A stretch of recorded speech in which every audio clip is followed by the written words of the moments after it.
नमस्कार। आज हम श्रीलंका के बारे में पढ़ते हैं। श्रीलंका इंडियन ओशन में एक छोटा-सा आइलैंड नेशन के रूप में जाना जाता है।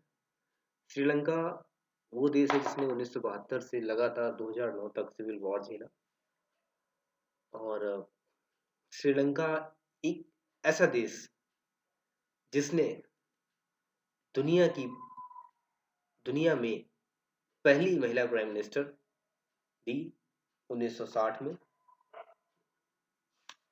सिरिमोवा भंडारानाइके सिरिमावो भंडारानाइके दैट इज। और अगर हम श्रीलंका के इंडिपेंडेंस की बात करें तो श्रीलंका का लगभग इंडिया के 6 महीने बाद 4 फरवरी 1948 को हुआ था। श्रीलंका भी ब्रिटिश क्राउन के अंडर आता था और वो इंडिपेंडेंट हुआ 4 फरवरी 1948 को। साथ ही साथ अगर श्रीलंका और इंडिया के रिलेशंस की बात करें तो श्रीलंका और इंडिया के रिलेशंस काफ़ी पुराने हैं, प्राचीन काल से ही। वैसे during the ancient India Buddhism India से ही श्रीलंका में ट्रांसफर्स हुआ था। फिर उसके साथ ही अगर हम इंडियन जो सेक्रेड टेक्स्ट हैं लाइक रामायण, रामायण में लंका को एक तरीके से वेरी बहुत इम्पोर्टेंस दी गई है क्योंकि जो रामायण के लीडर थे राम, उनकी वाइफ सीता का हरण करके रावण लंका ही ले गया था। तो इंडिया और श्रीलंका का एक काफ़ी अच्छा रिलेशन है दोनों। और जो इंडिया और श्रीलंका को जो लाइन इंडियन ओशन में अलग करती है वो है पाक स्ट्रेट, जिसे पाक स्ट्रेट बोलते हैं, PALKSTRAIT। ओके, देन श्रीलंका की बात करें तो श्रीलंका 4 फरवरी 1948 पे को आज़ाद होने के बाद मेनली एक्सपोर्ट्स पर निर्भर करता था, that is T, rubber and coconut. वहाँ के मेजॉरिटी ऑफ एक्सपोर्ट्स पे ये थे जिनका। लेकिन क्या था कि जब श्रीलंका आज़ाद हुआ तो श्रीलंका के पास भी, जैसे कि इंडिया जब आज़ाद हुआ था तो इंडिया के पास क्या था, इंडिया के पास भी वही सिचुएशन थी कि ज़्यादा फॉरेन एक्सचेंज नहीं था, तो फॉरेन एक्सचेंज की प्रॉब्लम थी। तो श्रीलंका ने एक श्रीलंका ने कहा कि कैसी पॉलिसी अडेप्ट करते हैं जिससे कि क्या होता है कि हमारा जो हम इंपोर्ट्स पे ज़्यादा ध्यान दे रहे हैं वो थोड़ा सा कम हो जाए। एक्सपोर्ट्स करते हैं लेकिन इंपोर्ट थोड़ा कम करते हैं, तो यानी कि रिलायंस सेल्फ रिलायंस श्रीलंका का निर्माण बनाते हैं। ठीक है। और अगर श्रीलंका की एथनिसिटी की बात करते हैं तो वहाँ mainly Sinhalese, that is Buddhist, and Tamils, Muslims. Muslims are very few and Tamils are about nearly 10 to 20% of population, and Sinhalese is the majority of the population, and the language of is Sinhala. और अगर मैं सिनेला एक Indo Aryan language है। और जो Tamils हैं जिसके बारे में अभी हम इस सिविल वॉर के बारे में जब बात करेंगे श्रीलंका में, तो सिविल वॉर का जो मेन रीजन था वो तमिल्स के लिए एक सेपरेट स्टेट बनाने का डिमांड थी उनकी, LTTE की सेपरेट स्टेट। तो क्या होता है कि तमिल्स आर द लाइक जो ब्रिटिश यहाँ पर हुकूमत करता था, तो ब्रिटिश इंडियन स्टेट से जो इंडिया के पूरर स्टेट्स थे वहां से माइग्रेंट्स को ले गया था वहां पर टी, रबर, कोकोनट के प्लांटेशन के लिए। ये दे वर मेनली प्लांटेशन वर्कर्स। और जो ये मुस्लिम्स हैं, Muslims were mainly Arab traders. तो ये सब एक तरीके से जो आइए श्रीलंका बना है ना, श्रीलंका माइग्रेंट्स से बना हुआ है। ठीक है। अगर हम फिर जब LTT की बात आती है, that is Sri Lanka civil war, तो श्रीलंका सिविल वॉर की बात इसलिए स्टार्ट शुरू हुई थी। 1972 में पहला केस रजिस्टर्ड हुआ था इनकी LTT के अगेंस्ट। एक नॉन वायलेंस की घटना थी। तो जो इसका मेन रीजन था कि जब श्रीलंका इंडिपेंडेंट होता है तो उसके बाद क्या होता है कि वहां पर जो आपका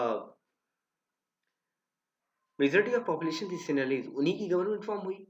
इलेक्शंस के बाद उन्हीं की गवर्नमेंट फॉर्म होती है। तो उनकी गवर्नमेंट फॉर्म होने के बाद उनका जो मेन फोकस था डेवलपमेंट का, वो सिनहलीज लोगों के डेवलपमेंट पे ज़्यादा फोकस कर रहे थे। उसके साथ साथ वहाँ पर आपस में इनकी पेरियोडिक डिसहार्मनी थी। जो जहाँ पे मेजॉरिटी, जैसे कि किसी के अगर पर्टिकुलर एरिया में मेजॉरिटी ऑफ पॉपुलेशन इज सिनेला, तो जो सिनेलीज थे वो तमिल्स को प्रोवोक करते थे, उन्हें टॉर्चर करते थे, ठीक है। श्रीलंकन गवर्नमेंट भी सिनेलिस कल्चर को प्रमोट कर रही थी, सपोर्ट कर रही थी। इवन श्रीलंकन गवर्नमेंट ने जब आपकी एसएल श्रीलंकन फ्रीडम पार्टी की गवर्नमेंट आई, तो उन्होंने एक सिनेला ओनली बिल पास किया, यानी कि only language which is official will be Sinhalese language. तो ओवरऑल फाइनली क्या होता है कि जो तमिल्स थे, they started feeling alienated, from the forces of production in the Marx terms. So अगर अकॉर्डिंग टू हम मार्क्स थ्योरी जाएं, तो मार्क्स क्या बोलते हैं, जब भी कोई एलिनेशन स्टार्ट कर देता है फोर्सेस ऑफ प्रोडक्शन से, ultimately it go for revolt, ठीक है। I am not here to prove that LTTE is right और wrong, I am just giving the background behind it, ठीक है। एलटीटी जो तमिल्स थे, वो एलिनेटेड फील हो गए वहां से कि हमारा यहाँ पे गवर्नमेंट में या फिर जो मोड्स ऑफ प्रोडक्शन है उनमें कोई हमारा हाथ ही नहीं, तो हम what we are doing here, plantation work, we are just living like a non-wanted person in a wanted zone। so फिर क्या होता है, गवर्नमेंट्स आती हैं, बनती हैं। तो 1948 से 1970 तक ये चलता रहा गवर्नमेंट्स, कभी यूएनपी की गवर्नमेंट आती थी, कभी एसएलएफपी की गवर्नमेंट आई, फिर यूएनपी की गवर्नमेंट मार्क्सिस्ट पार्टीज के साथ कोalition गवर्नमेंट बनी। लेकिन और उन्होंने कॉन्स्टिट्यूशन को बदला, साथ ही साथ कॉन्स्टिट्यूशन बदला 2 बार उस बीच में, लेकिन कोई भी ऐसा कदम नहीं उठाया गया जिससे कि तमिल्स का अपलिफ्टमेंट हो। तो ultimately Tamils were lagging behind the Sinhalese, and Muslims were too, but they were very few in the population, so they were just living like no concern involved, I think. But there was a leader named Vellupillai Pravakaran. Velupillai Prabhakaran, इस अच्छा, वेल्लुपिल्लई प्रभाकरन से पहले भी तमिल कुछ groups थे जो आपस में बना के थोड़ी थोड़ा इनके अगेंस्ट वो कर रहे थे, लेकिन एक इतने बड़े लेवल पे रिवॉल्ट नहीं हो रहा था कहीं पर भी, ठीक है। कुछ ग्रुप्स थे जो थोड़ा थोड़ा कर रहे थे, लेकिन इतने बड़े लेवल पे कहीं भी रिवॉल्ट देखने को नहीं मिला था 1972 तक। फिर धीरे से 1972 में जब एक ऑर्गेनाइज्ड संगठन बन गया कि आज से Liberation Tigers of Tamil Eelam, जिसकी डिमांड थी कि एक सेपरेट स्टेट का गठन होगा और it will continue revolt until the results come in their favour. So 1972 में ये होता है। अच्छा, 1972 में जाने से पहले, उससे पहले हम आपको एक छोटा सा टाइमलाइन देते हैं। 1948 में जब एक श्रीलंका इंडिपेंडेंट हुआ, तो क्या यूएनपी की गवर्नमेंट बनती है। फॉरेन एक्सचेंज प्रॉब्लम ऑब्वियसली वहाँ पे थी। फिर 1956 में जब ऐसा लगती है गवर्नमेंट आई, तो मैंने बताया ना आपको, सिन्हाला ओनली बिल है, यानी कि वही सिनेलिस कल्चर को प्रमोट करना, सिनेलिस की लैंग्वेज को only language will be there, and most of things like this that. And 1960 में first sitting women PM in the world, Sirimavo Bandaranaike, क्योंकि मैंने सबसे पहले स्टार्टिंग में ही बोला था। 1965 में इकोनॉमिक क्राइसिस आती है। फिर धीरे से जो यूएनपी गवर्नमेंट दोबारा आती है मार्क्सिस्ट के साथ कोalition में, तो ये थोड़ा सा लिबरलाइज करने की कोशिश करती है। बट 1970 में फिर से एसएलएफपी गवर्नमेंट आती है, यानी कि श्रीलंकन फ्रीडम पार्टी, नया कॉन्स्टिट्यूशन लाती है, बाई कैमरल लेजिस्लेचर से यूनिकैमरल लेजिस्लेचर करती है, पीएम को एग्जीक्यूटिव हेड बनाती है। 1977 में फिर यूएनपी की गवर्नमेंट आती है, फिर से कॉन्स्टिट्यूशन रिवाइज होता है। तो ये अभी तक भी चलता आ रहा है। अभी अगर आपको याद हो तो अभी रिसेंटली 2019 और 20 में भी श्रीलंका का कॉन्स्टिट्यूशन नया बना, अमेंडमेंट हुआ, मतलब अमेंडमेंट ही बोलूँगा, एक नया कॉन्स्टिट्यूशन ही उन्होंने बनाया था। तो same thing happen recently too, and उसके बाद ये आपका हो गया 1972 में वेल्लुपिल्लई प्रभाकरन, दैट इज वेल्लुपिल्लई प्रभाकरन, जो ये बंदा है। उसके बाद धीरे धीरे ये अपने छोटे छोटे का इन्होंने श्रीलंका के लगभग नॉर्थ एंड ईस्ट पोर्शन में धीरे धीरे पूरे में कब्जा जमाना शुरू कर दिया। श्रीलंका की जो फोर्स मिलिट्री फोर्सेस थी उसको ये हराने लगे। ये इनका जो मेन टेक्निक थी जिससे ही हराते थे, that is which were gorilla technique, यानी कि ये रात के अंधेरे में आपको अटैक करते थे और धीरे से सब कुछ साफ साफ करके गायब हो जाते थे। तो इस वजह से इनके जीत का जो रेशियो था वो ज़्यादा था, ठीक है। और इन्होंने श्रीलंका की एक मेजर सिटी जाफना जाफना में भी इन्होंने ही कब्जा कर लिया था। अच्छा, इस बीच क्या था, 1972 से 1984 85 6 तक लगभग श्रीलंका की जो गवर्नमेंट थी वो बिल्कुल एक तरीके से झुक चुकी थी इनके आगे। तो उस चीज़ को ख़त्म करने के लिए इधर से इंडियन गवर्नमेंट भी प्रेशर डाल रही थी, क्योंकि ऑब्वियसली श्रीलंकन तमिल्स एंड जो तमिल्स हैं श्रीलंका में, वो इंडिया इंडिया का एक तरीके से छोटा सा डायस्पोरा है, क्योंकि पहले से कभी माइग्रेंट हुए थे वहाँ पे। तो उस वजह से इंडियन गवर्नमेंट भी इन्हें सपोर्ट नहीं कर रही थी, बट श्रीलंकन गवर्नमेंट पे प्रेशर डाल रही थी कि आप इस पे कुछ एटलीस्ट टेक फ्यू स्टेप्स, जिससे कि कुछ तो एक सॉल्यूशन पे पहुंचो आप सब। तो इस बीच क्या होता है कि जब 1985 86 धीरे धीरे एक प्रोसेस बनती है, एक 1987 में एक अकॉर्ड साइन होता है श्रीलंका और इंडिया के बीच। उस अकॉर्ड के तीन जो मेन पॉइंट्स थे वो ये थे बेसिकली कि autonomous integrated province in north west, Tamil will be official language of that particular state, and Indian peace keeping forces were deployed there. ठीक है, तो जब इंडियन पीस कीपिंग फोर्सेज को वहां भेजा, अच्छा फिर इंडियन पीस कीपिंग फोर्सेज को वहां भेजा गया, जब इंडियन पीस कीपिंग फोर्सेज को वहां भेजते हैं तो इंडियन पीस कीपिंग फोर्सेज ने जाफना से इनको पीछे ढकेला, इनको ये जो आपके तमिल टाइगर्स थे इनको पीछे ढकेला। उसके बाद जो LTT became furious about Indian peacekeeping forces because Indian peacekeeping forces brutally overcoming over them. So और जो एकॉर्ड साइन हुआ था उस पर थोड़े टाइम बाद धीरे धीरे तीनों स्टेक होल्डर्स यानी कि India, Sri Lankan government and Tamil tigers सारे डिसएग्री कर जाते हैं, पीछे हट जाते हैं।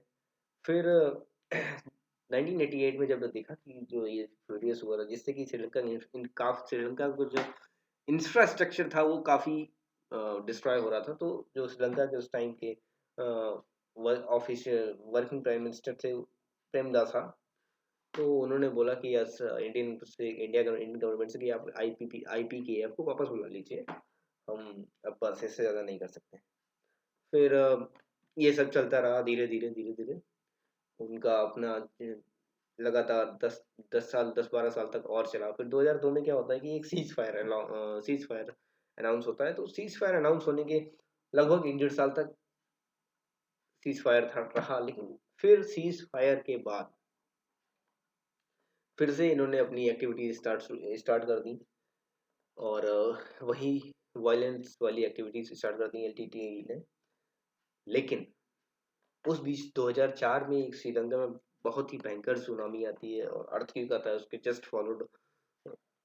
तो उससे क्या होता है कि जो नॉर्थ ईस्ट का पोर्शन था श्रीलंका का and southern and coastal area were brutally destroyed by the natural disaster, these two natural disaster. जिससे कि क्या था कि एक तरीके से देखा जाए तो जो इनका स्ट्रॉन्ग होल्ड था LTTE का north specially northern areas of Sri Lanka, वो ढीला पड़ गया आफ्टर द नेचुरल डिजास्टर। उनका भी बहुत सारा नुकसान हुआ, इवन श्रीलंकन का भी नुकसान हुआ, सभी का नुकसान हुआ वहां पे। सीधी सी बात है, जब भी कोई नेचुरल डिजास्टर आता है तो कोई नेशनल कैलेमिटी होती है तो क्या होता है, नुकसान। तो वो लेकिन वहां पर दोनों स्टेक होल्डर्स का नुकसान हुआ, लेकिन इसका फायदा हुआ श्रीलंका की गवर्नमेंट का। 2005 में महिंदा राजपक्षे की गवर्नमेंट आती है। महिंदा राजपक्षे का आप सभी ने नाम सुना होगा। Even currently he is involved in the Sri Lankan active politics. So और जो आपकी ये महिंदा राजपक्षे थे, इनको बिल्कुल स्ट्रॉन्ग एक्शंस के लिए जाना जाता है LTTE के खिलाफ।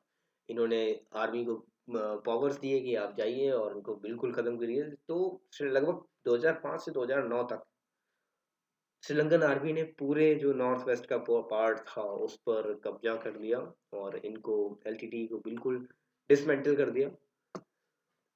खैर, अगर अब बात आती है हाँ सच में LTTE डिसमेंटल हो गया है, तो LTTE डिसमेंटल का मतलब 2009 के बाद, सॉरी 2009 के बाद अभी तक LTTE की कोई एक्टिविटी रिकॉर्ड नहीं की गई है। बट ऐसा जो वर्ल्ड की इंटेलिजेंस एजेंसीज हैं उनका मानना है कि LTTE अपने स्लीपर सेल्स के द्वारा अभी फाइनेंस इकट्ठा करने की कोशिश कर रहा है, फाइनेंस जोड़ रहा है, और साथ ही में ट्राई कर रहा है कि जो स्लीपर सेल्स हैं उनकी मदद से कुछ बड़ा सा फिर से इन्वॉल्वमेंट वाला, जैसे कि जिसमें लगे कि हाँ अब उनकी वापसी हो चुकी है, ऐसा कुछ करें बस। बट फिलहाल तो जो वर्ल्ड की इंटेलिजेंस एजेंसीज हैं उन्होंने एलटीटी के पैर को काट रखे हैं, और दुनिया के काफ़ी सारे देशों ने एलटीटी को एक बैंड टेररिस्ट ऑर्गेनाइजेशन के रूप में दर्जा दे दिया है। इवन रिसेंटली से इंडिया ने भी उसे और रिन्यू कर दिया है, टेररिस्ट जो एलटीटी को टेररिस्ट ऑर्गेनाइजेशन का एक स्टैम्प दे रखा था, उसको दोबारा 2021 में रिन्यू कर दिया है 2 सालों के लिए। तो एलटीटी के बारे में इतना था, सिविल वॉर के बारे में इतना था। इसका लीडर था वेल्लू पिल्लई प्रभाकर।